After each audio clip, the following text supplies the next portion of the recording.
सूत जी सोनक आदि 88,000 ऋषियों को कथा का रसपान करा रहे हैं।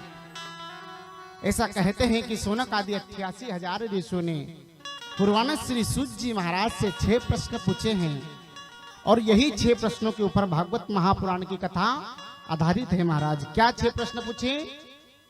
सबसे पहला प्रश्न पूछा है कि भागवत महापुराण की कथा या भक्ति का स्वभाव कैसा होता है। सबसे पहला प्रश्न पूछा महाराज कि मुक्ति का साधन क्या होता है, भक्ति का स्वभाव कैसा होता है। दूसरा प्रश्न पूछा है कि देवता तो अनेक हैं लेकिन किसकी पूजा करें और किसकी पूजा न करें। तीसरा प्रश्न पूछा कि भगवान धराधाम पर अवतार लेकर के क्यों आते हैं। चौथा प्रश्न पूछा कि भगवान के कितने अवतार हुए हैं। पांचवा प्रश्न पूछा कि भगवान अवतार लेकर के क्यों आते हैं। छठा प्रश्न पूछा कि जब भगवान अपने गोलोक धाम को गए तो धर्म किसकी शरण में गया। इस प्रकार से 6 प्रश्न पूछे और सूत जी ने सोनक आदि 88,000 ऋषियों को इन्हीं 6 प्रश्नों का उत्तर देते हुए श्रीमद् भागवत महापुराण की कथा का रसपान करा दिया है। महाराज सोनक आदि 88,000 ऋषियों ने प्रश्न पूछा कि हे गुरुवर, इस श्रीमद् भागवत महापुराण की कथा क्या केवल जीवित व्यक्ति को ही तारती है या मरे हुए व्यक्ति को भी तार देती है। सूत जी ने कहा हे ऋषियों, यह कथा जीवित व्यक्ति को तो तारती ही तारती है, अपितु जो मर जाता है प्रेत योनि में भी यदि चला जाता है तो उसे भी भागवत महापुराण की कथा तार दिया करती है। तो ऋषियों ने कहा हे सूत जी, ऐसा कोई भक्त हुआ है जिसको प्रेत योनि में तारा हो भागवत महापुराण ने। सूत जी कहते हैं अवश्य ऋषियों, एक बार की बात है कि कानकुब्ज नगर में कोई आत्मदेव नामक ब्राह्मण रहता था। ये कथा को आपने सुना होगा, थोड़ा सा ध्यान से पुनः सुने।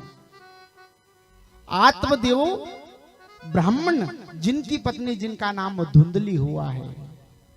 आत्मदेव नाम भी बड़ा अच्छा और काम भी बड़े पवित्र थे महाराज। लेकिन भगवान हर किसी को सब सुख नहीं देते हैं, कुछ न कुछ कमी अवश्य रख लेते हैं। ऐसे कानकुब्ज नगर में आत्मदेव ब्राह्मण अपनी पत्नी धुंधली के साथ बड़े आनंद से रहता है। महाराज भगवान ने ज्ञान बहुत दिया, भगवान ने धन बहुत दिया, भगवान ने सुंदरता बहुत दी, लेकिन एक चीज की कमी रख ली, वो कि बहुत संतानहीन थे, उनके यहाँ संतान नहीं होती थी।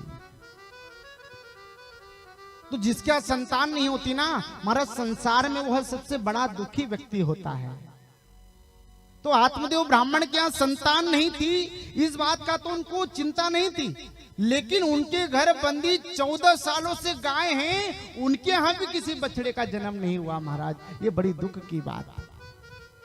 और तो क्या बताऊं कि जो वृक्ष महाराज आत्मदेव ब्राह्मण लगाते उस वृक्ष पे कभी फल नहीं आते, जिस तुलसी की पूजन करते उस तुलसी पर कभी मंजरी नहीं आती थी। ऐसे आत्मदेव ब्राह्मण थे। समय अपनी गति से बीतता गया। एक दिन जब आत्मदेव ब्राह्मण निकलने लगा तो किसी व्यक्ति के मुंह से आवाज आई कि इनका चेहरा मत देखो, इनका चेहरा देखने से हमारा दिन खराब हो जाएगा, यह संतान ही नहीं। मैं कहता हूं कि किसी का चेहरा देखने से किसी का दिन खराब नहीं होता महाराज।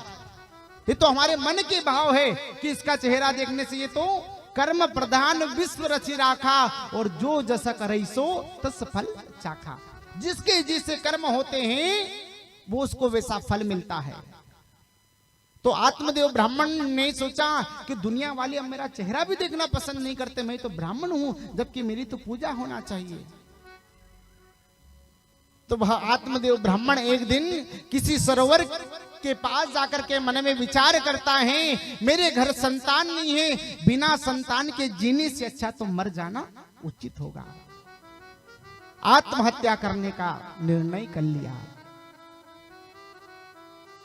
जैसे ही सरोवर के सामने जाकर के विचार करता है कि मेरे घर भी संतान नहीं, मेरे घर जो गाय हैं वह भी 14 सालों से बांझ हैं, मैंने जो वृक्ष लगाए हैं उस पर भी कोई फल नहीं आया है, ऐसे जीने से तो मर जाना अच्छा होगा। उसने आत्महत्या करने का जैसे ही सोचा महाराज, वहीं पर एक संत का आगमन हो गया। एक संत जी जैसे आए, संत जी ने देखा कि ये तो ब्राह्मण है और यहाँ आत्महत्या करना चाहता है। संत ने सोचा यदि मेरे सामने कोई ब्राह्मण आत्महत्या कर ले तो मेरा किस काम का। संत का शरीर, क्योंकि जो संत का जो स्वभाव होता है वो महाराज हमेशा सब पर दया करने वाला होता है, कृपा करने वाला होता है। तो एक बार की बात की, कोई संत जी किसी नदी में स्नान करने के लिए पहुंचे और जैसे स्नान करने के लिए पहली डुबकी लगाई महाराज, उस संत जी के पैर में किसी बिच्छू ने डंक मार दिया। संत जी ने बिच्छू को निकाला और वापस उसे जल में छोड़ दिया। संत जी ने दूसरी बार डुबकी लगाई, फिर उसी बिच्छू ने डंक मारा, फिर संत जी ने उस बिच्छू को निकाला और वापस जल में छोड़ दिया। फिर तीसरी बार उस बिच्छू ने डंक मारा, फिर संत जी ने निकाला, उसे जल में वापस छोड़ दिया। कोई भैया वहां पर देख रहा था इस दृश्य को, तो भैया ने कहा महाराज जी इस बिच्छू को तुम मार क्यों नहीं देते, बार बार तुम्हें डंक मार रहा है, बार बार तुम्हें काट रहा है। संत ने कहा कि ये बिच्छू है, इसका काम है डंक मारना, और मैं एक संत हूं, मेरा काम है जीव पर कृपा करना, इसका उद्धार करना मेरा कर्म है। तो संत ये जीव होकर के जब इसका कर्म नहीं छोड़ रहा तो मैं संत होकर के मेरा कर्म कैसे छोड़ सकता हूं, मेरा काम है इसकी रक्षा करना। संत जी ने उसे 5 बार महाराज जी जल में वापस छोड़ दिया। ऐसे होते हैं संत। तुम्हारे जीवन में यदि जिस दिन तुम्हें सच्चा संत मिल जाए तो उस दिन समझ लेना कि तुम्हारे जीवन का उद्धार हो गया। बस संत भी यदि मिल जाए तुम्हारे जीवन में, यदि सच्चा सदगुरु मिल जाए तो समझ लेना कि तुम्हारे जीवन का उद्धार हो गया। तो आज संत जी ने जब देखा कि मेरे सामने कोई ब्राह्मण आत्महत्या करना चाहता है, संत जी ने आत्मदेव को बुलाया, हे ब्राह्मण तुम इतने विद्वान होकर के आत्महत्या करना चाहते हो, क्या मैं इसका कारण जान सकता हूं। आत्मदेव ने कहा कि हे संत जी मेरे घर संतान नहीं है, मैं इसलिए आत्महत्या करना चाहता हूं। संत जी ने हंसते हुए जवाब दिया, अरे पागल, तू किस संतान के लिए आत्महत्या करना चाहता है। जिस संसार से या जिस संसार में किसी को संतान से सुख नहीं मिला तो तू संतान पाकर के क्या करेगा। तू ऐसा ही प्रसन्न है कि तुझे कम से कम भगवान करने के लिए समय तो मिल रहा है, भगवान का भजन करने के लिए। अरे कहीं संसार में ऐसे ऐसे व्यक्ति हैं जिनके 8-8 10-10 पुत्र हैं महाराज, फिर भी उनके माता पिता रोडों पर भीख मांग रहे हैं, फिर भी उनके माता पिता वृद्धा आश्रम में महाराज जी रह रहे हैं। ऐसी संतान से तो निसंतान होना अच्छा मैं कहूंगा। ऐसे कहीं हमने देखे हैं लोग कि जिनका एक एक पुत्र भी है, फिर भी एक पुत्र होने के बाद भी उनके माता पिता भीख मांग रहे रोडों पर महाराज। ऐसी संतानों को पाकर के तुम क्या करोगे। वो कहता भैया हमारे बुढ़ापे का सहारा कौन बनेगा। अरे तुम ऐसा सोचते ही क्यों हो कि तुम्हारा बुढ़ापा आए और तुम्हारा बच्चा तुम्हारे बुढ़ापे का सहारा बने। तुम तो ऐसा सोचो कि जब तक भी रहो अपने हाथ चलते रहें, जब तक भी रहो अपने पैर चलते रहें, जब तक भी रहो बस भगवान का भजन करते करते भगवान श्री चरणों में बुला ले। ऐसा सोचो, कभी बुढ़ापे के बारे में सोचो ही मत ना। संत जी ने बार बार समझाया, लेकिन आत्मदेव ने कहा, हे संत जी ज्ञान तो मेरे पास भी बहुत है, तुम यदि मुझे कोई ऐसा आशीर्वाद दे सकते हो तो दे दो, नहीं तो मैं यहीं पर आत्महत्या कर दूंगा महाराज। संत जी ने कहा, राजा सगर के 60,000 पुत्र थे, राजा सगर के 60,000 पुत्र थे। जब उनको सुख नहीं मिला तो तुझे 1-2 पुत्र से क्या सुख मिल जाएगा। हे भैया अभी भी समझ जा। लेकिन आत्मदेव ने कहा, नहीं मैं तो अभी आत्महत्या करना चाहता हूं। संत ने देखा कि इसने तो अब हट कर लिया है। संत जी ने उसी समय अपनी झोली में से एक फल निकाला और आत्मदेव को कहा कि ये आत्मदेव ये फल लो और अपनी पत्नी को जाकर के खिला दो। इसी फल के खिलाने से तुम्हारे यहाँ भगवान की कृपा हो जाएगी। आत्मदेव प्रसन्न होकर के घर पर आया और वही फल जाकर के अपनी पत्नी धुंधली को दे दिया है। धुंधली ने सामने फल को रखा और सोच रही है कि पता नहीं पंडित जी कहां से ऐसा फल लेकर के आए हैं और कहते हैं फल खाने से गर्भवती हो जाएगी। अरे फल खाने से कोई गर्भवती होती है? ऐसा विचार कर रही है धुंधली। यथा नाम तथो गुणः, जिसके जैसे नाम रहते हैं उसके वैसे गुण भी अवश्य रहते हैं। सोच रही यदि फल को यदि मैंने खा लिया और यदि मैं गर्भवती हो गई तो 9 महीने पेट में वजन लेकर के कौन घूमेगा। सोच रही यदि मैं गर्भवती हो गई, गांव में यदि कोई शेर आ गया तो सभी लोग तो भाग जाएंगे और बच्चे का वजन लेकर के मैं भाग नहीं पाऊंगी, शेर मुझे आकर के खा जाएगा। घर में यदि आग लग गई तो अग्नि मुझे जला देगी, मैं भाग नहीं पाऊंगी। अनेक प्रकार के महाराज कुविचार मन में। उतनी देर में उसके पास की बहन आ गई, कोई धुंधली की चचीरी बहन पास के गांव में रहती थी। पास के गांव से बहन आई और धुंधली के चेहरे की तरफ देखा तो कहा, बहन आज तक तो कभी तुझे इतना चिंता में नहीं देखा, किस बात की चिंता तुझे सता रही है? धुंधली ने कहा, बहन क्या बताऊं, तुम्हारे जीजाश्री फल लेकर के आए हैं और कहते हैं कि फल खा लो, फल खाने से गर्भवती हो जाओगी। है बहन तू ही बता कि क्या मैं फल खा लूं? उसकी बहन ने कहा, अरे धुंधली क्यों इतनी चिंता करती है? क्योंकि चिंता में हमेशा रोज जलता है, चिता तो केवल एक बार जलाती है और चिंता रोज रोज जलाती है, इसलिए किसी प्रकार की चिंता नहीं करना चाहिए मनुष्य ने। है बहन तुम चिंता मत करो। धुंधली ने कहा, जब चिंता नहीं करूं तो क्या करूं? ये फल का क्या करना है? अरे बहन देख, मैंने अभी अभी नया गर्भ धारण किया है, मैं तुझे वचन देती हूँ कि मेरे घर जब 9 महीने बाद संतान होगी तो तुझे ला करके मैं संतान दे दूंगी। बहन तू तेरे पति को क्या कहेगी? अरे पति की चिंता छोड़ो, तुम्हारे घर इतना धन पैसा है, धन पैसा मुझे दे देना, मैं जाकर के अपने पति को दे दूंगी, धन पैसे से अपने पति की जवान को बंद कर दूंगी और पुत्र से तेरा काम हो जाएगा।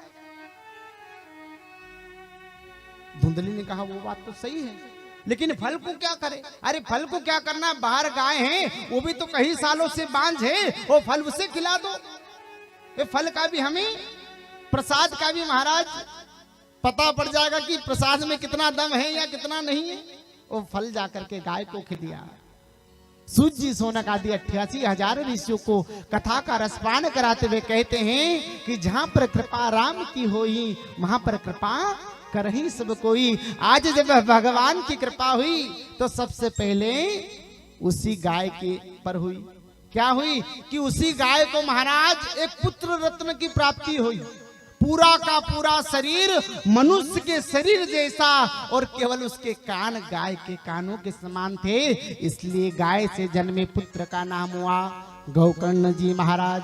बोले गौकर्ण जी महाराज की जय। आज गौकर्ण जी महाराज वहां पर पधारे और ठीक 5 दिन बाद महाराज उसी धुंधली को भी पुत्र हो गया।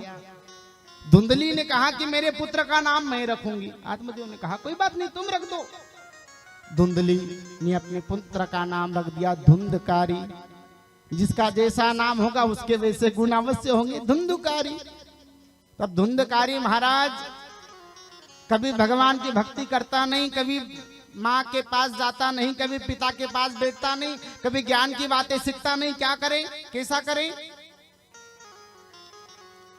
लेकिन उधर जो गौकर्ण जी महाराज थे हमेशा अपने भगवान तुल्य पिता के पास जाते महाराज, हमेशा वह वेदों का पाठ करते, भजन कीर्तन करते, तो वो तो भक्त बन गए। लेकिन इधर धुंधकारी धीरे धीरे जब बड़ा होता गया, जुआ खेलने लगा, मदिरा का पान करने लगा, वेश्यावृत्ति करने लगा। महाराज आत्मदेव ने सोचा कि यदि मैं यहाँ रहूंगा तो दुनिया वाले मुझे कहेंगे कि देखो कैसा ब्राह्मण इसका पुत्र जुआ खेलता है, मदिरा का पान करता है। उस समय अब पछता रहा है।